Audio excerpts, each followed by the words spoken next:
వాక్యాన్ని అర్థం చేసుకుని నడిచేవాడికి జీవ కిరీటము, వాక్యాన్ని పెడదారి పెట్టి జీవించేవాడిది కాదు జీవ కిరీటం అనేది. ఎన్నో వాక్యాలు ఎన్నో వింటూ ఉన్నాం, వెంబడిస్తున్నాము, నడుస్తున్నాము. ప్రజెంట్ ఇప్పటివరకు నమ్మకంగానే ఉన్నాము. ఉన్నామా నమ్మకంగా లేం. ఎట్లా ఎందుకు లేము? ఎక్కడో వచ్చేసింది అవిధేయత, ఎక్కడో వచ్చేసింది గర్వం. ఎందుకు? మార్కులు పడుతున్నాయని. మార్కులు మంచివా చెడ్డవా? మార్కులు మంచివండి చెడ్డవండి?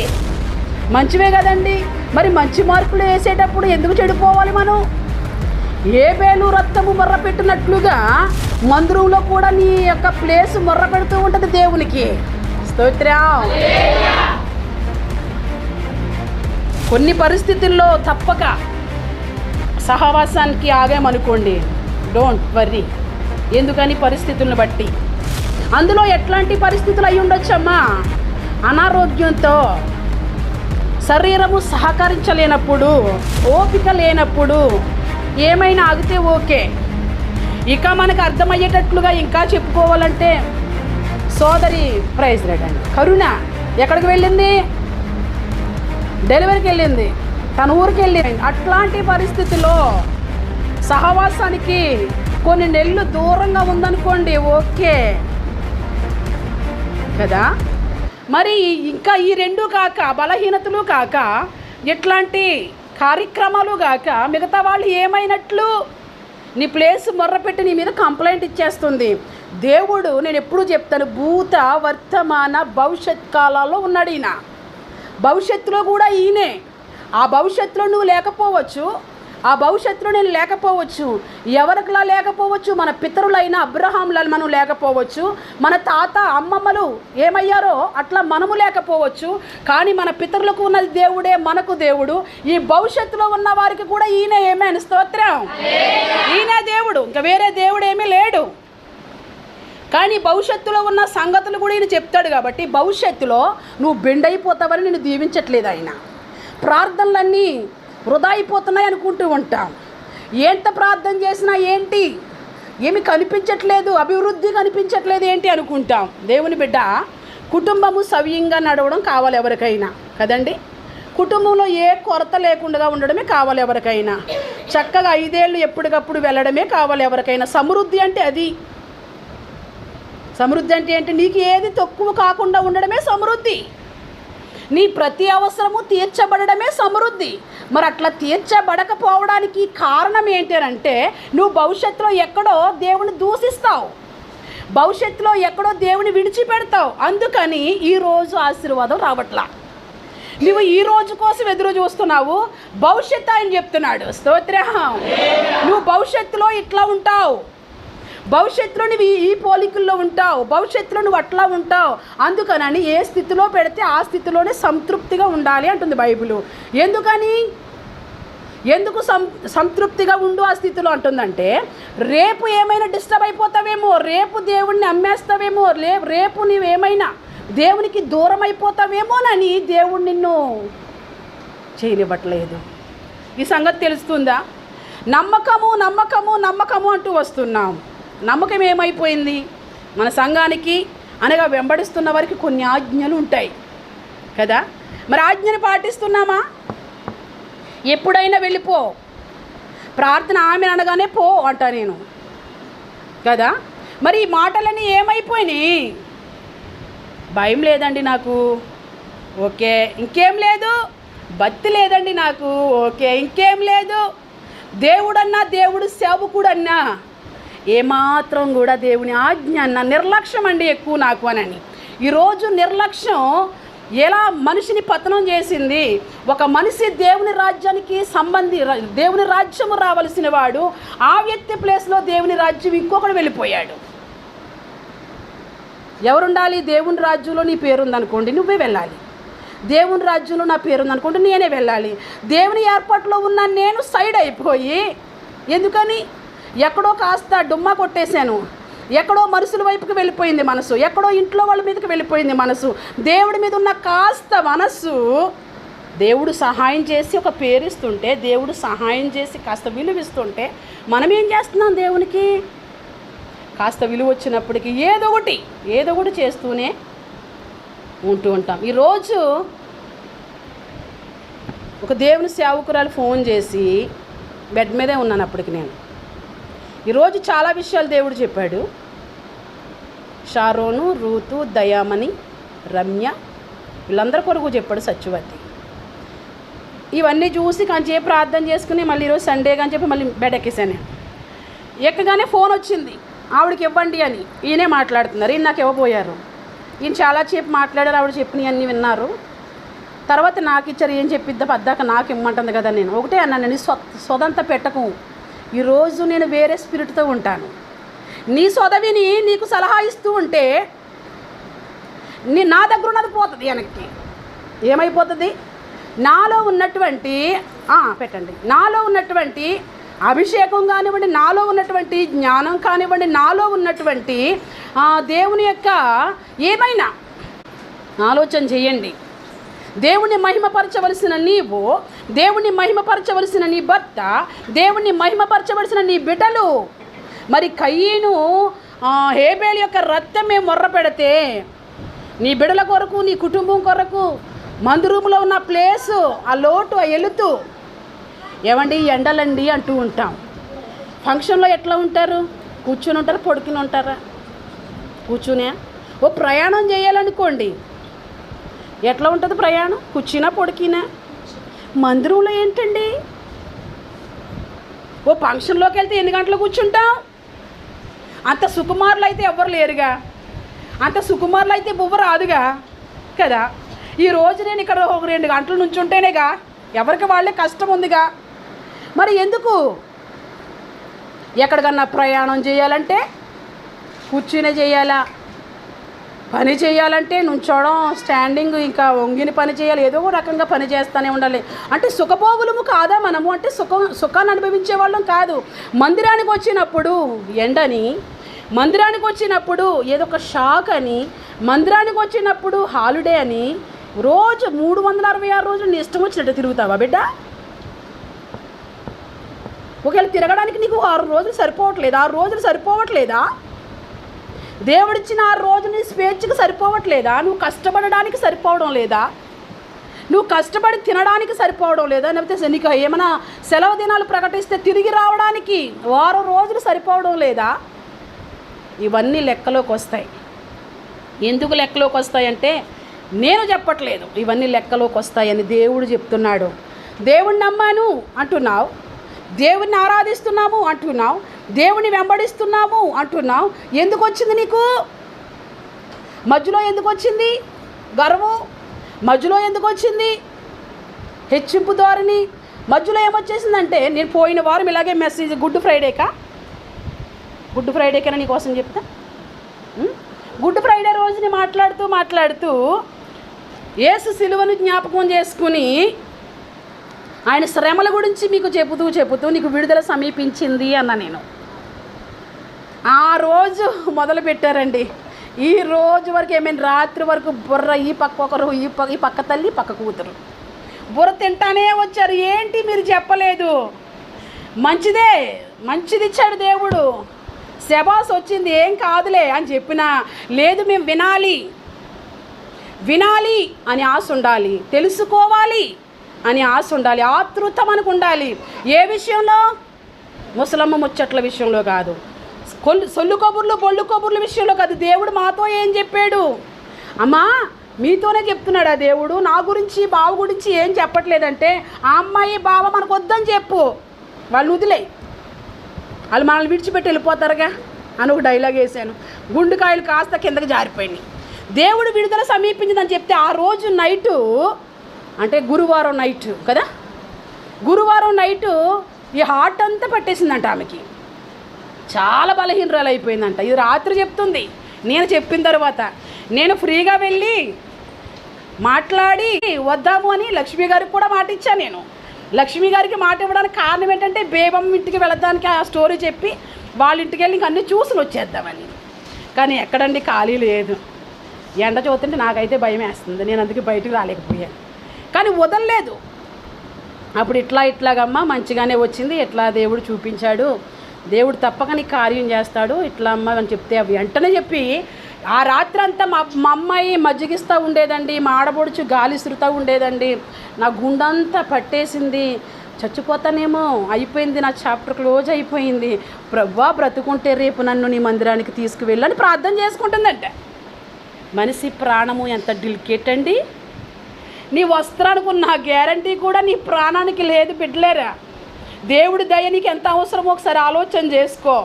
నువ్వు బ్రతకడానికి దేవుని దయ ఎంత అవసరమో కొందరు చెప్తున్న సాక్ష్యాలు కావా? నిజమేగా, మనకు కూడా అట్లాంటి పరిస్థితులు వచ్చేటప్పుడు మనకి అలాగే తెలుస్తుంది కదా బాధ అనేది. ఇలా ఉంటూ ఉందండి. కానీ ఉదయాన్నే లేచి టీ ఒకటి తాగాను, ఫాస్టింగ్ ప్రేయర్తోనే మందిరానికి వచ్చాను. కానీ మీరు ఒక మాట చెప్పారు, బేబమ్మ నీకు విడుదల సమీపించిందనని. ఒక్క అరగంటలో స్తోత్రం, హల్లెలూయా, ఒక్క అరగంటలో నా బాడీలో ఒకలాంటి చేంజ్, స్వస్థత వచ్చేసిందమ్మా అని రాత్రి చెప్తుంటే ఇప్పుడు దాకా ఏం చేసావే దొంగమోహం, మీరు ఎప్పుడు చెప్పాలి నువ్వు అంటే నేను చెప్పిన తర్వాత చెప్పింది. అప్పుడు దాకా దాచుకుంది. నీకు విడుదల సమీపించే రోజు, నాకు విడుదల సమీపించే రోజు. విడుదల రావాలంటే నువ్వు సమర్పణ చేసుకోవాలి. నేను ఆల్రెడీ సమర్పణ చేసుకున్నానమ్మా, నేను ఇట్లా ఉన్నానమ్మా, నేను అట్లా ఉన్నానమ్మా. సువిశాలంగా దేవుని సేవకుల్ని ప్రేమిస్తున్నారు అంటే తల్లిదండ్రుల్ని ప్రేమిస్తారు కదండి. చాలామంది పోటీ పడుతూ పరిచర్య చేస్తూ ఉంటారు. ఎందుకనంటే తల్లిదండ్రులు అని. ఎందుకని? ఏముందని చెప్పండి? ఆత్మీయ తల్లిదండ్రులు, మా గురించి ఆలోచించే తల్లిదండ్రులు, మా గురించి ప్రార్థించే తల్లిదండ్రులు, మా కోసం నిత్యము కన్నీళ్లతో రోధించే తల్లిదండ్రులు. ప్రేమను చూసినప్పుడు అమ్మ ప్రేమ దొరకలేదయ్యా. ఇక్కడ ఉన్న వాళ్ళందరూ అట్లానే చేస్తూ ఉంటారు. అమ్మో దేవా నాకు ఇంతమంది బిడ్డలను ఇచ్చావు అంటాను. అమ్మ ఉంటే ఇలా చెప్పుండేది కాదు, నాన్న ఉంటే ఇట్లా చెప్పుండేవాడు కాదు. అమ్మ చెప్పకపోయినా నాన్న చెప్పకపోయినా ఎంత ఆలోచిస్తున్నారయ్యా మా తల్లిదండ్రులనని వాళ్ళకి మేము చెప్పే మాటల మీద ఉప్పొంగిపోయి మేము చూపించే ప్రేమకు ఏమిస్తే మీరు మేము తీర్చగలమమ్మా అని చెప్పి పోటీగా చేస్తూ ఉంటారు పరిచర్య. కొందరు ప్రేమ చూపించరు, కొందరు ఆలోచించరు, కొందరు వాళ్ళకి జ్ఞానము నేర్పరు, కొందరు వాళ్ళకి బ్రతుకు నేర్పరు. కానీ ఎదుటి వాళ్ళ నుంచి ప్రేమను కోరుకుంటారు. నేనున్నాను అంటే నేను ఎట్లా ఉన్నానో, నేను ఏమై ఉన్నానో, భక్తిలో ఎట్లా ఉన్నానో, శారీరకంగా ఎలాగున్నానో యాజ్ ఇట్ ఈజ్ ఎదుటి పర్సన్ కూడా అట్లాగే ఉండాలి. అదే కదా, ఒకరినొకరు ప్రేమించుకోండి. ఒకరి ఎడల ఒకరు ఏం కలిగి ఉండండి, ప్రేమ కలిగి ఉండండి. ఎవరు నేర్పించారు? యేసయ్య నేర్పించాడు.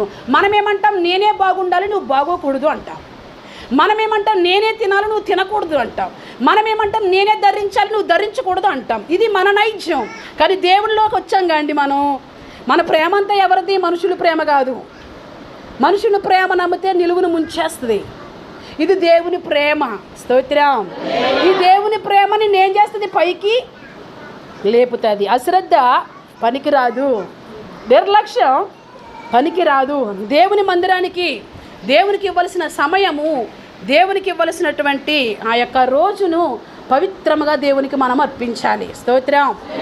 పవిత్రముగా దేవుణ్ణి మనము పూజ చేయాలి. పవిత్రముగా మనము ఆయన ఏం చేయాలి? మనం ఎప్పటికప్పుడు ఆయనకి ధూపము నైవేద్యము వేస్తూ ఉండాలి. బంగారమ్మ రాత్రి ప్రార్థన ఇచ్చాను ఆమెకి, ఈ పాస్టరమ్మ గారి వల్లనే ప్రభు నేను ఎంత స్పీడ్గా మారాను అని. ఎన్నో విగ్రహారధికులు, ఎంతో భయంకరమైన పూజలు, ఆమె ఒంటి మీద ఉండేవి అవి ఇవి అన్నీ. కానీ ఈరోజు ఏడుస్తూ బోర్ను చేస్తుంది. రక్షింపబడిన నీకు రాని ప్రార్థన, రక్షణలోకి వచ్చి ఎన్నో సంవత్సరాల అనుభవంలో ఉన్న నీకు రాని ప్రార్థన, నువ్వు చేయాల్సిన ప్రార్థన ఆమె చేస్తుంది. ఒకరోజు కూర్చోబెట్టుకుని బంగారమ్మ ప్రార్థన ఎట్లా నేర్చుకున్నావు నువ్వు అని అడిగాను నేను. ఎవరైనా ప్రార్థన చేస్తే సపోర్ట్గా సహకారిగా ఉండరు, కానీ ఆ మొక్కతే సహకారిగా ఉండి ఎన్నో సంవత్సరాల అనుభవం, నిష్ఠ, నియమము, పూజలు ఎవరివంటేనండి? భక్తులు వండి. ఏం భక్తులు? లోకంలో నుంచి భక్తితో ఉంటారు కదా. ఈ దేవుడు కాక వేరే దేవుడిని కూడా ఆరాధించే వాళ్ళు నిష్ఠ ఉన్నదే. వాళ్ళు చాలా చక్కగా దేవుణ్ణి ఆరాధిస్తారు. మరి మధ్యలోకి వచ్చినప్పటికి ఎందుకు వచ్చేస్తుంది నిర్లక్ష్యం? కుటుంబముగా రావాల్సిన మనకి ఎందుకు ఆలోచన లేదు? రేపు రాబోతుంది సండేనని. ఎందుకంట నీ అభివృద్ధిని నీవే కాళ్ళు ఎరగొట్టుకుంటున్నావు. నీ ఆశీర్వాదానికి నువ్వే అడ్డుబండ వేసుకుంటున్నావు. దేవుడు నీకు ఎట్లా సాయం చేసి నీ పనుల్లో నీకు ఎట్లా విజయాన్ని ఇస్తాడు, నీ బిడ్డల విషయంలో ఎట్లా గెలుపునిస్తాడు? నువ్వు దేవుని పాదాలు పట్టుకుంటేనే కదా. నిన్న మధ్యాహ్నం కూడా నేను ప్రార్థనలో ఎవరి గురించో చెప్పాను. ఏం చెప్పాను నేను? ఎవరి గురించి చెప్పాను నేను మధ్యాహ్నం? రమ్య వాళ్ళ అబ్బాయి గురించి అనుకుంటా. వాళ్ళ గురించి ఏదో మాటలో మాట వచ్చి ఇట్లాంటి పరిస్థితి రాబోతుంది అని రమ్య వాళ్ళ గురించి ఇంకెవరి గురించి చెప్పాను? నీ గురించి చెప్పాను. ఆవిడకి ఎందుకు వచ్చిందో తెలుసా? మన అలా అనడానికి కారణం ఏంటంటే, వెంటనే నా కూతురు సంతానం ఉంటుందండి అని అడిగింది. వెంటనే నా మనసు కరిగిపోయిందండి బాబు. నాకు చాలా బాధేసింది. కన్నీళ్ళు కారుస్తూ చెప్పాను ఆవిడకి, నీ కూతురికి దేవుడు సంతానం ఇస్తాడు. స్తోత్రం. దేవుడు వాళ్ళకి సహాయం చేస్తున్నాడు, దేవుడు వీళ్ళకి సహాయం చేస్తున్నాడు. మాకేమైనా సహాయం చేస్తాడా ఈ దేవుడు? ఎవరికి వచ్చింది? వినుట ద్వారా విశ్వాసం. ఎవరికి వచ్చింది? వినుట ద్వారా విశ్వాసం వచ్చింది. ప్రేమ వచ్చింది. ఎవరి మీద? ఎన్ని మాటలు వింటే నీకు ప్రేమ వస్తుంది దేవుడి మీద? దేవుడిని ఎంత ప్రేమిస్తున్నావు? రేపు నిన్ను దేవుడు రిజెక్ట్ చేస్తాడు. నువ్వు నాకొద్దు, ఖచ్చితంగా ఆ రోజు కోసం కాదు నువ్వు నిష్టలో ఉంటా, ఆ రోజు కోసం కాదు నువ్వు పూజ చేస్తుంటా, ఆ రోజు కోసం కాదు ఈ మండిన ఎండలు వస్తుంటా ఆరాధనకి, నిన్ను రిజెక్ట్ చేయడానికి కాదు, నిన్ను హక్కును చేర్చుకోవడానికి. స్తోత్రం. వారి కోసము వీరి కోసము దేవుడు మాట్లాడుతూ ఉంటే నా కూతురికి చేస్తాడా? నా కూతురికి వివాహం అయ్యి ఇన్ని రోజులు అయ్యింది, ఈ దేవుడి వల్ల ఏమైనా నాకు సహాయం కలుగుతుందా అమ్మగారు అంది. అమ్మ నీవి అన్నీ విని ఎవరికైతే విశ్వాసం ఉంటుందో వారికి దేవుడు. స్తోత్రం. వారు ఎంత ఘోర పాపులైనా, స్తోత్రం, పరిశుద్ధులకే దేవుడు కాదు, ఈయన పాపులకు కూడా దేవుడైనా. నువ్వేమనుకుంటావు?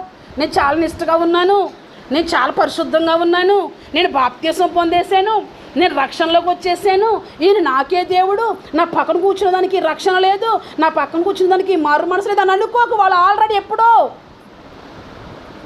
వాళ్ళు మారు మనసు నీకు ఎట్లా తెలుస్తుంది? వాళ్ళు మనసు మారిన తీరు నీకు నాకు ఎట్లా తెలుస్తుంది? ఏం చూస్తున్నావు? ఎప్పుడో చేసిన చూస్తున్నావు. వాళ్ళు ఆటోమేటిక్గా ఎప్పుడు ఎన్నో రోజులు అయిపోయింది మారిపోయి, నువ్వు ఆ లోపంతోనే చూస్తున్నావు. ఒక మనిషిని లోపంతోనే గుర్తుపడుతూ ఉన్నావు, కానీ వాళ్ళు మారి చాలా రోజులు అయిపోయింది. ఆ మారినది ఎవరు నీకు తెలుస్తుందా? అప్పుడు వెంటనే నన్ను తప్పక దేవుడిని కూతురికి సంతానాన్ని ఇస్తాడు. సంతానం తీసుకోవడానికి నీ కూతురు కూడా యోగ్యురాలు అయ్యి ఉండాలి. స్తోత్రం. దేవుడిచ్చేది ఫ్రీ. మొన్నే రీసెంట్గా 1,00,000 రూపాయలు ఖర్చు పెట్టావు కదా కదా. దేవుడు ఎంతమందికి ఫ్రీగా ఇస్తున్నాడండి? బిడ్డ కావాలని 1,00,000. రమ్యకి కూడా బిడ్డలు ఉండేవాళ్ళు కాదు. బయట మాట్లాడుకునే మాటలు కూడా నాకు చెప్తాడు దేవుడు. నేను ఎప్పుడు చెప్తాను మీకు, అవే కదా నీకు చెప్పాను. బయట ఎక్కడ బయట ఒక నలుగురు కూర్చొని కబుర్లు చెప్పుకుంటూ ఉంటారు, ఇంత నీచంగా కూడా మాట్లాడుకుంటారా బిడ్డ? ఇంత దారుణంగా కూడా సంభాషణ ఉంటుందా? కుటుంబం గురించి పరువు తీసుకునేటట్లుగా కూడా మాట్లాడతాయి. నీకు సంతానం దేవుడిస్తాడు అని ఆమెకు అదే చెప్పాను. ఆమెను ఎదురుబెట్టే చెప్తున్నా నేను. ఎవరు మాట్లాడుకునేవి? బయట దేవుని ఎరుగని ప్రజలు మాట్లాడుకుంటూ ఉంటారు, కుటుంబాల గురించి మాట్లాడుకుంటారు. ఈరోజు మీకు చెప్తున్నా నేను, నీ కుటుంబం గురించి బయట ఎవరు మాట్లాడకూడదు.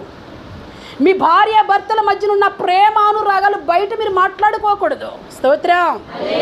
అది మీకు సంబంధించిన మ్యాటరు. వీళ్ళ గురించి బయట మాట్లాడుకుంటే నాకు మనసు బాధ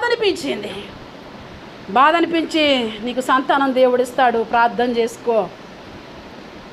పాపనివ్వబోతూ ఉన్నాడు, పాపనిస్తే నీకు విడుదల రాదు. బాబు అయితే కాస్తో కోస్తో విడుదల ఉంటుంది. బాబుని తీసుకెళ్ళి నువ్వు హాయిగా నీ ఇంట్లో ఉంటావు. అదే నా చెప్పాను, అదే చెప్పాను నేను. ఏమో ఎట్లా ఉంటుందో బాబుని చూసుకో, బాబు కొరకు నేను ప్రార్థన చేస్తాను రమ్య, నువ్వు అట్లానే ప్రార్థన చేసుకో అని చెప్పి వెంటనే ధనలక్ష్మి, వెంటనే రమ్య. ఈ ధనలక్ష్మి ఈ రమ్య లెఫ్ట్ అండ్ రైట్ మనసులు. స్తోత్రం. మరి మాకు ఏంటి? వాళ్ళు లెఫ్ట్, నేనే వాళ్ళే నేను, ఏసయ్యే నేనే ఏసయ్య. అట్లా ఉండాలి. స్తోత్రం. నువ్వు వేరు నేను వేరంటే పనులు జరగవండి. ఆమెకు కూడా దేవుడిస్తాడు పొందుకోవడానికి, తీసుకోవడానికి మనం అర్హులమై ఉండాలి. ఇంతలా చెప్తున్నారు అమ్మగారు, వీళ్ళందరి కోసం ఇట్లా చెప్తున్నారు అని. ఇవన్నీ విని దయమని కూడా ప్రార్థన చేసింది రాత్రి. ఈరోజు నా సబ్జెక్ట్ ఏంటో ఎట్లా ఉంటుందో, ఎందుకు మాట్లాడుతున్నాడో దేవుడు ఇవన్నీ. ఆమె ఏమందంటే, ప్రభు నా లోపాలు ఏమైనా ఉంటే చూపించరాదు అమ్మగారికి. అదేగా చేసాను నేను మధ్యాహ్నం. 24 hours అవ్వలేదు, వచ్చేసింది డేటా. స్తోత్రం. దేవుణ్ణి కలిగి ఉన్న మాట్లాడే దేవుడు. స్తోత్రం. ఈ దేవుడి పట్ల నీకు నిర్లక్ష్యం వస్తుంది, ఈ దేవుని పట్ల నీకు అవిధేయత వస్తుంది. దేవుడి మందిరం అంటే చులకనైపోతుంది, దేవుడి మందిరానికి రావాలంటే కష్టమైపోతుంది. ఎన్నో గంటలు శ్రమించి పనిచేస్తూ ఉన్నావు జీతానికి, ఎన్నో గంటలు శ్రమించి ప్రయాణాలు చేస్తూ ఉన్నావు, ఎన్నో గంటలు ఒక ఫంక్షన్లో ఉంటున్నావు. కేరింతలు కొవ్వింతలు కొట్టేకాడ ఏమైనా కార్యక్రమాలు జరిగితే ఈ ఎండ అనిపించట్లేదు, బాడీ పెయిన్స్ అనిపించట్లేదు, విచ్చలవిడి జీవితము వీధుల్లో కనిపిస్తూ ఉంది. దేవుని మందిరానికి రావడానికి షరతు పెట్టుకుంటున్నావు. దేవుడు రేపొద్దున నిన్ను ఏం చేస్తాడో తెలుసా? నువ్వెవరవు నాకు తెలియదు. ఎందుకు తెలియదయ్యా అని అంటే, నీ పనులన్నీ అవిధేయంగానే ఉన్నాయి, నీ పనులన్నీ విశ్వాసంగా లేవు, అవిధేయముగా ఉన్నాయి నీ పనులని దేవుడిని రేపు ఏం చేస్తాడంటే నెట్టేస్తాడు. అట్లా ఎవరిని ఆయన నో చెప్పాడు అనేది ఈరోజు చెప్తాను, ఎవరినైనా విసర్జించాడు అనేది చెప్తాను. 2 వ్యక్తులు దేవుని మందిరంలోకి వచ్చారు, ఇదే కదా చెప్పాను నేను. 2 వ్యక్తులు వచ్చాడు, అందులో ఒకడేమో ఇశ్రాయేలీయుడు, మరొకడేమో పన్నులు వసూలు చేసుకునేవాడు. స్తోత్రం. ఇశ్రాయేలీయుడు మందిరంలోకి వచ్చాడు, పన్నులు వసూలు చేసుకునేవాడు కూడా మందిరంలోకి వచ్చాడు. ఇద్దరు ప్రార్థన చేస్తున్నారు. ఎంతమంది వచ్చి ప్రార్థన చేసుకున్నారు? ఎంతమంది అండి వచ్చి మందిరంలోకి వచ్చి ప్రార్థించుకున్నారు? చేతులు పైకెత్తిన మందిరంలోకి వచ్చి 5-15 గంట అయినా ప్రార్థించుకున్నామన్నట్టు వాళ్ళు ఉన్నారా? ప్రార్థనలో పడుకునేటోళ్ళు, ప్రార్థనలో కునుపాట్లు వేసేటోళ్ళు, ప్రార్థనలో జోగిచోళ్ళు ఉన్నారేమో కానీ ప్రార్థన చేసుకునేవాడు కొంతమందికి ఎట్లా అనగానే మందిరంలో ఇట్టే నిద్ర. ఇంట్లో అస్సలు నిద్ర రాదు, అసలు నిద్రే రాదు ఇంట్లో. ఆరాధన చేస్తూ ఉన్నా కూడా నేను లేపుతున్నాను కొంతమందిని. నిజమండి, అంగ పొల్లన్నీ బయటెట్టింది కదా అని లేపా నేను. ఆరాధనలో కూడా వీళ్ళు ఏం చేస్తున్నారు? పేరుకి ఆరాధనే. శుభ్రంగా కోమాలోకి వెళ్ళిపోయి, బాబు ముందు పడితే మూతుపళ్ళు రాలుతాయే బాబు, ఏయ్ లే అని. మనం ఎలా ఉన్నాం? నిర్లక్ష్యంగా ఉన్నాం. మనం ఎలాగున్నాం? దేవునితో కాంట్రాక్ట్ మనకి దేవునికి మధ్య లేదు, తెగిపోయింది, బంధం తెగిపోయింది. ఆరాధనలో నీ అభిషేకం కావాలయ్యా, ఆరాధనలో నీ శక్తి కావాలయ్యా, ఆరాధనలో మనకి ఇంకా బోల్డ్ ఉంటాయి కదా, నన్ను స్వస్థపరిచయ్యా, నన్ను తాకయ్యా, నా శరీరం ఎట్లా ఉంటుందయ్యా, నాకు బాగుంటలేదయ్యా, నా కుటుంబంలో అభివృద్ధి లేదయ్యా, ఏంటయ్యా ఈ శాపం ఎంత అండి, మీకు ఏ అవసరాలు లేవా ఏంటి? మరి ఎట్లా ఉంటున్నారు? వచ్చి నిర్లక్ష్యంతో గడుపుతూ ఉన్నారు. వీడు కూడా వచ్చాడు, ఇశ్రాయేలీయుడు మందిరంలోకి వచ్చారు. ఇశ్రాయేలీయుడు వచ్చాడు మందిరంలోకి. ఇంకెవరు వచ్చారు? పన్నులు వసూలు చేసుకునే సుంకరి కూడా మందిరంలోకి వచ్చాడు. ఈ ఇశ్రాయేలుడు ఏమని ప్రార్థన చేస్తున్నాడు? బత్తుడే నీకు మళ్ళీ, బత్తుడే నాకు మళ్ళీ. ఏం ప్రార్థన చేస్తున్నాడు? నేను జారుల్లాగా లేను, చోరుల్లాగా లేను, బయట తిరుగుతున్నారే గాలికి వాలికిలా నేను లేను ప్రభువా. బయట వాళ్ళు నిర్లక్ష్యం చేసి, రక్షణను నిర్లక్ష్యం చేసి, నీ ప్రేమను నిర్లక్ష్యం చేసి ఇష్టానుసారంగా తిరుగుతున్నారే, వాళ్ళకులా నేను లేను అని అంటే ఓకే. బయటి వాడిని చూపించి, ప్రభువుని అంగీకరించలేని వాడిని చూపించి, దేవుని యందు భయభక్తులు లేని వాడిని చూపించి, దేవుని నమ్ముకుని దేవుని విసర్జించోని చూపించి ప్రార్థిస్తే ఓకే. ఎందుకంటే వాడికంటే నువ్వు కాస్త శ్రేష్టమైన వాడిగానే ఉన్నావు. కానీ వాళ్ళని చూపిస్తూ, బయట వాళ్ళని చూపిస్తూ ఇక ఏమన్నాడో తెలుసా? నేను ఫాస్టింగ్ ఉంటాను. ఉపవాసం ఉంటారా మీరు? ఎక్కడ ఉపవాసం అండి? నాకు బీపీ. ఉపవాసం ఉంటారా మీరు? ఎక్కడండి ఉపవాసం? నాకు షుగరు. ఎప్పుడు? ఇప్పుడు. మరి అప్పటి వాళ్ళకి లేవా బీపీలు, షుగర్లు? వాళ్ళు ఏకంగా దేవునితో నడిచారు. వాళ్ళకి నో బీపీ, నో షుగర్. స్తోత్రం. దేవునితోనే వాళ్ళ ప్రయాణము. అందుకేగా ఇన్నే సంవత్సరాలు బ్రతికారని చెప్పుకుంటాడు. ఆనోకు 350 సంవత్సరాలు బ్రతికాడంట. ఎన్ని సంవత్సరాలు? ఇప్పుడు ఎన్ని సంవత్సరాలు బ్రతుకుతున్నారు? ఆ బ్రతుకు కూడా ఎట్లా ఉంటుందండి బాబు? చస్తే బాండు. ఆ బ్రతుకు 60కి 70కి వచ్చేసింది, 70కి 80కి వచ్చేసింది. అది ఎలా బ్రతుకుతున్నాం? ఆయాసంతో, దుఃఖంతో, సమాధానం లేక, నెమ్మది లేక బ్రతుకుతున్నాం. మరి అప్పుడు వాళ్ళు 135 సంవత్సరాలు హానోకు నడిచారట. ఎవరితో నడిచారు? దేవునితోనే నడిచాడట. కడకి మరణాన్ని చూడకుండగానే వెళ్ళిపోయాడు.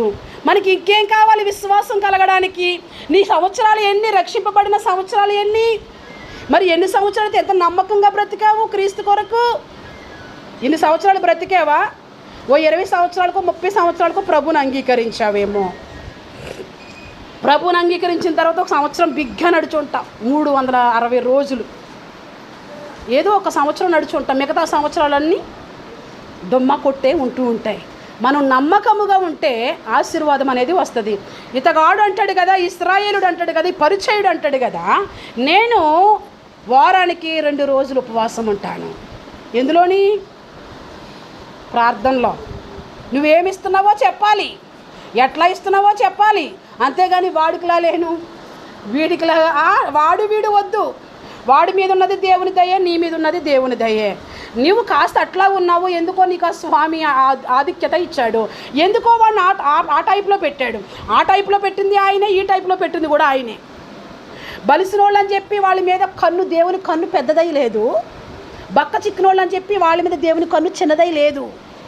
వీడు బయట వాళ్ళని చూపించినంత సేపు ఓకే బాగానే ఉంది, లోపలికి వచ్చే వాళ్ళని మళ్ళీ ఏమంటున్నాడంటే, నేను వారానికి 2 మార్లు ఉపవాసం ఉంటాను, నా 10వ వంతు, నా సంపాదనలో 10వ వంతు నేను ఇస్తాను, ఇంకా ఈ సుంకర్లాగా లేనందుకు నీకు స్తోత్రం అన్నాడు. అక్కడ వచ్చింది తంట. ఎవరిలా లేనందుకు స్తోత్రం? సుంకర్ దేవుడు ఎవరు? సుంకర్కి దేవుడు ఎవరండి? ఈ పన్నులు వసూలు చేసుకునేవాడికి దేవుడు ఎవరు? ఈ పరిచయుడికే దేవుడు కాదు కదా. అయినా నువ్వు బయట వాళ్ళు చూసుకుని బయట తిరిగే ఆ యొక్క తిరిగిపోతేలాగా నువ్వు లేనందుకు స్తోత్రం, అంతేనా? లోపల ఉన్న వాళ్ళని బట్టి అలా లేనందుకు నీకు స్తోత్రమా? లోపల ఉన్న వాళ్ళు నీకంటే తక్కువ కావచ్చు, లోపల ఉన్న వాళ్ళు కాస్త నీకంటే ఎక్కువ కావచ్చు. ఆ ఎక్కువ తక్కువ లోపల లేదు. మరి ఎవరిని చూపించాడు? లోపలున్న వ్యక్తిని చూసి ఈ సుంకర్లాగా లేనందుకు అని ప్రార్థన చేస్తున్నాడు. బయట నిజమే, నీలాంటి వాళ్ళు నాలాంటి వాళ్ళు చాలామంది బయట ఉన్నారు. వాళ్ళని బట్టి మనం దేవుణ్ణి స్తుతించుకోవాలి. ప్రభు వాళ్ళకిలా నేను లేకుండా నీ మందిరానికి వచ్చానయ్యా, నీ సన్నిధానానికి వచ్చానయ్యా. ఈరోజు చాలామంది నిన్ను నమ్ముకుని గిర్రం తిరుగుతుంటే వారికిలా నీకు లేకుండా నిన్ను ఆశ్రయించడానికి వచ్చానయ్యా, వారికిలా నేను లేనందుకు నీకు స్తోత్రం ప్రభు. నన్ను నీకు మరింత భక్తిలో మరింత ఆత్మీయతలో నన్ను పెంచు స్వామి అని అడిగితే ఓకే. ఎవరిలా లేనందుకు అన్నాడు? మరి సుంకర్లా లేనందుకు అన్నాడు. సుంకర్ ఎట్లా ఉన్నాడు? సుంకరి మందిరానికి రాగానే దేవుడు ఏమై ఉన్నాడో తెలుసుకున్నాడు. దేవుడు అనగానే సుంకరికి దేవుని యొక్క గుణలక్షణాలన్నీ అర్థమయ్యాయి. ఆకాశం వైపు కన్నులెత్తడానికైనా ధైర్యం సరిపోలేదు. ఎందుకు ధైర్యం సరిపోలేదు? ఈయన దేవుడు, ఈయనకి నా మిస్టేక్స్ కనబడతాయి. ఏం కనబడతాయి? ఈ యొక్క సుంకర ఏం చేసేవాడు? పన్నులు ఎలా తీసుకుంటారు? మరి కొన్నిసార్లు న్యాయంగా తీసుకుంటారు, కొన్నిసార్లు అన్యాయంగా తీసుకుంటారు. మరి సుంకర ఎవరి దగ్గరికి వచ్చాడు? మరి అన్యాయస్తులు ఎక్కడుంటారు? పరలోకంలో ఉంటారా? ఉండరు కదా. మరి లోపలికి రాగానే పాపిని ఒప్పేసుకుంటున్నాడు. ఇక డైరెక్ట్ అయిపోయాడు. పాపులము కాదు, పాపిని. అయ్యా నేను పాపినయ్యా అని రొమ్ము కొట్టుకుని ఏడుస్తూ ఉన్నాడు. నేను ఎట్లాంటి వాడిని నీకు తెలుసు, నువ్వు పరిశుద్ధుడవు, నువ్వు నీతిమంతుడవు, నువ్వు యథార్థవంతుడవు, నేనైతే పాపిని ప్రభువా, దయతో నన్ను క్షమించు అని అడుగుతూ ఉన్నాడు. వీరిని ఎవరిని చూపించట్లేదు. వీళ్ళిద్దరిలో ఎవరి ప్రార్థన యోగ్యమైంది దేవునికి? ఎవరి ప్రార్థన? సుంకరి ప్రార్థన. లూకాసు సువార్త 18వ అధ్యాయంలో మనకి 13వ వచనంలో కనిపిస్తుంది. సుంకరి ప్రార్థన దేవుడు తీసుకున్నాడు. అందుకు సుంకరికి విడుదల వచ్చింది. ఎట్లాంటి విడుదల వచ్చిందో చూడండి, 13వ వచనము.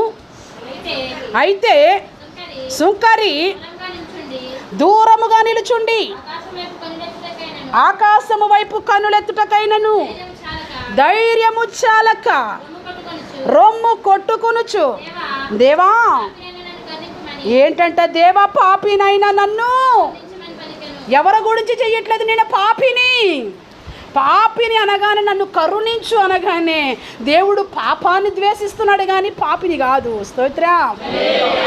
ఒక వ్యక్తి పాపం చేస్తే ఆ వ్యక్తిని దేవుడు ప్రేమిస్తున్నాడు. పాపిని సహితము ప్రేమించే మనస్సు నా యేసయ్య మనస్సు. హల్లెలూయా. నీ మనస్సు ఏంటి? నీకు హోందాకు ఉండాలి, నీ రేంజ్ ఉండాలి, నీ ఉద్దేశంలో ఉండాలి. వాళ్ళు నీకు వారికి కంపేర్ చేసుకుంటే వాళ్ళకి నాకు ఓకే, ఇట్స్ ఓకే. వాడు నువ్వు ప్రేమించేవాడు నీ వాడై ఉండాలి, నువ్వు ప్రేమించేవాడు నీ ఇంటివాడై ఉండాలి, నీవు ప్రేమించేవాడు నీ కులస్తుడై ఉండాలి. అప్పుడే నువ్వు ప్రేమ చూపించగలుగుతావు. కానీ నా యేసయ్య ఎవరిని ప్రేమించాడు? నేను పాపినయ్యా అనగానే నేను నీకున్నానుగా. స్తోత్రం. ఏ పరిచయుడికి లేడా? పరిచయుడు ఏం చేస్తున్నాడు? హెచ్చించేసుకుంటున్నాడు. పరిచయుడు ఏం చేస్తున్నాడు? నీ రేంజ్ ఏంటి, నా రేంజ్ ఏంటి అంటున్నాడు. పరిచయుడు ఇంకా ఏమనుకుంటున్నాడు? ఎవరెవరినో చూపిస్తున్నాడు, వారి మీద వీరి మీద కంపేర్ చేసుకుంటున్నాడు. వాళ్ళకిలా ఉండాలి, వీడికిలా ఉండాలి అనుకుంటున్నాడు. ఎవరు? పరిచయుడు. మరి సుంకర ఏమంటున్నాడు? పాపి సునో సునో సుంకరి ప్రార్థన, దేకో దేకో దీన ప్రార్థన, కన్నులెత్తి ఆకాశంబు వైపు చూడ్డానికి కూడా నాకు ధైర్యం సరిపోవట్లేదు. ఆకాశం మీద నువ్వున్నావు, నిన్ను చూడాలంటేనే నీ ముఖ కాంతిలో నా డేటా. స్తోత్రం. ఏంటి? నీ ముఖ కాంతిలో నా పాపాలు కనిపిస్తాయి, నీ ముఖ కాంతిలో నా దోషాలు కనిపిస్తాయి. అందుకు నాకు పైకి చూడాలంటే నాకు భయమేస్తుంది. నేను పాపిని ప్రభు, నువ్వు నన్ను క్షమిస్తావా అంటున్నాడు. నువ్వు అడవాలే కానీ నీకు సహాయం చేస్తాడు, నువ్వు పిలవాలే కానీ నీ దగ్గరికి వస్తాడు ఆయన, నువ్వు ప్రార్థించాలే కానీ నిజముగా మొర్రపెట్టు వారికి. స్తోత్రం. ప్రార్థన అంటే నిజముగా చెయ్యాలి. ఆమె ఇట్లా చేస్తే ఆమెకు అట్లా కార్యాలు జరుగుతాయిగా, నేను అట్లా చేస్తే నో వే. ఆమెది నీకు రాదు, నీవు ఆమెవి కాదు, ఆమె నీది కాదు. దేవుడు నిన్ను పుట్టించాడు, నువ్వు దేవుని పోలికల్లో ఉన్నావు. దేవుడు నన్ను పుట్టించాడు, నేను నా పోలికలో ఉన్నాను. నా పోలికలో నేను దేవుని స్తుతించాలి, నీ పోలికలో నువ్వు స్తుతించాలి. ఈ సుంకరికి దేవుని యొక్క కాపుదల వచ్చింది, పరిచయుడికి లేకపోవడానికి కారణం ఏంటి అని అంటే ఏం చేస్తున్నాడు? చూసుకుంటున్నాడు వాళ్ళని వాళ్ళని. నీవు మారు మనసు పొందిన నీవు వాళ్ళని వీళ్ళని చూసుకోకూడదు. క్రీస్తు రక్తమే చూసుకోవాలి, యేసు రక్తాన్ని చూసుకోవాలి. యేసు రక్తంలో మేము కడగబడ్డాం అంతే. ఏంటి ఇంత ఇట్లా ఉన్నారేంటి? కుటుంబంలో లేని ప్రేమలా మీరున్నారేంటి? కుటుంబీకుల్లో ఉన్నారంటే ఎస్, కుటుంబం మాది. స్తోత్రం. ఈరోజు ఇక్కడ మేము ఉంటాం, రేపు అక్కడ కూడా మేమే ఉంటాం. హల్లెలూయా. ఇక్కడ ప్రేమగా లేనివాడు అక్కడ రావడానికి అర్హుడు కాదు. ఇక్కడ భేదాలు తీసుకొచ్చేవాడు పరలోక రాజ్యంలో స్థానం లేదు. పరలోకం రావాలి అంటే ఒక తరాన్ని కాదు, పరలోకం ఒక గోత్రపు వారిది కాదు, పరలోకం ఒక ఎవరికో సంబంధించింది కాదు. పరలోకము నా యేసయ్య ఉండేది. స్తోత్రం. పరలోకము పరిశుద్ధులది. స్తోత్రం. ఇటువంటి పరిశుద్ధులుగా ఉండవలసిన వారు ఈరోజు అపరిశుద్ధులు అయిపోవడానికి కారణం ఏంటంటే హెచ్చించేసుకుంటున్నారు. నేను పాపిని అని ప్రార్థన చేశాడు, నన్ను కరుణించు అన్నాడు. తర్వాత చూడు, అతని కంటే ఎవరికంటే నీతిమంతుడుగా? పరిచయుడి కంటే నీతిమంతుడిగా. పరిచయుడు ఏమంటున్నాడు? 11వ వచనం చదువు. నిలవబడి, దేవా నేను చోరులను, అన్యాయస్తులను, వ్యభిచారులనైనా, అంటే ఈ వ్యభిచారం చేసేటోళ్ళు ఎంతోమంది ఉన్నారు, అటువంటి వారికి వలె కాక ఈ సుంకర వలనైనా ఉండనందుకు వారమునకు 2 మారులు ఉపవాసం చేస్తున్నాను. నా సంపాదన, నా ఆస్తి అంతటిలో 10వ వంతు చెల్లించుచున్నానని తనలో తాను ప్రార్థించుకున్నాడు. ఇతగాడైతే ఇది ఏమై ఉన్నాడో చెప్తున్నాడు. నేను మోసం చేస్తున్నానయ్యా, నేను పాపం చేస్తున్నానయ్యా, నాలో అంత ప్రేమ లేదయ్యా, నువ్వంటే నాకు భయం లేదయ్యా అని తగ్గించుకొని ప్రార్థన చేస్తున్నాడు. అప్పుడు ఎలా వచ్చింది చూడండి, వీళ్ళిద్దరికి ఎవరికి దేవుని యొక్క కనికరం వచ్చింది? 14. అతని కంటే ఇతడు నీతిమంతుగా తీర్చబడి తన ఇంటికి వెళ్ళినని మీతో చెప్పుచున్నాను. ఇంటికి వెళ్ళిన వారిలో ఎవరు శ్రేష్టమైన వారు? మందిరానికి 2 వచ్చారు, ఇంటికి వెళ్ళే వారిలో ఎంతమంది శ్రేష్ఠులు? ఆ రోజుల్లో 2 వచ్చారు, అందులో ఒకడు శ్రేష్ఠుడు అయ్యాడు, ఆ శ్రేష్ఠుడే సుంకరి. ఈరోజు ఎంతమంది వచ్చారు? ఎంతమందిలో శ్రేష్ఠులు ఎంతమంది? ఈ సుంకర్లా ఉన్నారా? ఈ సుంకర్లా ప్రార్థన చేస్తున్నారా? ఎవరిలా? సుంకర్లా ఉన్నారా? సుంకర్లా ప్రార్థన చేస్తున్నారా? ఇంటికి ఎలా వెళ్ళాడంట? నీతిమంతుడిగా వెళ్ళాడంట. పాపిని అని ఒప్పుకున్నాడు కాబట్టి, పాపిని యేసు ప్రభు నీ రక్తపు దారులతో నన్ను కడుగు అన్నాడు కాబట్టి నీతిగా వెళ్ళాడు. నీతి ఎవరు? దేవుడే నీతి. ఈ నీతి ఎవరిలోకి వచ్చింది? నన్ను కడుగయ్యా, నేను పాపినయ్యా అని ఎవరైతే పిలిచారో వాళ్ళకు కూడా నీతి అనేది వచ్చింది. ఆ తర్వాత చదువు. మీతో చెప్పుచున్నాను. ఇక్కడ చెప్తున్నారు చూడండి, తన్ను తాను హెచ్చించుకునేవాడు తగ్గించబడును, తన్ను తాను తగ్గించబడేవాడు హెచ్చింపబడినని చెప్పాను. ఎవరు హెచ్చించుకున్నారు? ఎవరు తగ్గించుకున్నారు? హెచ్చించుకున్న వ్యక్తి ఎవరు? పరిచయుడు. పరిచయుడులో నువ్వు ఉండకు. పరిచయుడికి దేవుడిని నమ్ముకున్నాడు. పరిచయుడు ఉపవాసం ఉంటున్నాడు. పరిచయుడు నీతిగా ఉన్నాడు. పరిచయుడు యథార్థంగానే ఉన్నాడు. పరిచయుడిలో తగ్గింపు ధోరణి లేదు. ఎదుటి వారిని కంపేర్ చేసేసుకుంటున్నాడు. నువ్వెక్కడా, నేనెక్కడా? ఏంటి? దేవుని ప్రజల్లో, దేవుని కుటుంబంలో నువ్వు నేననేది లేదా? లేదు. మరి ఎలా? అందరూ సమానులే. స్తోత్రం. ఇచ్చినోడికి ఒక మార్క్ ఎగస్ట్ వేయడం లేదా? లేదు. ఇచ్చినోడు ఎంతో, ఇవ్వలేనోడు కూడా అంతే.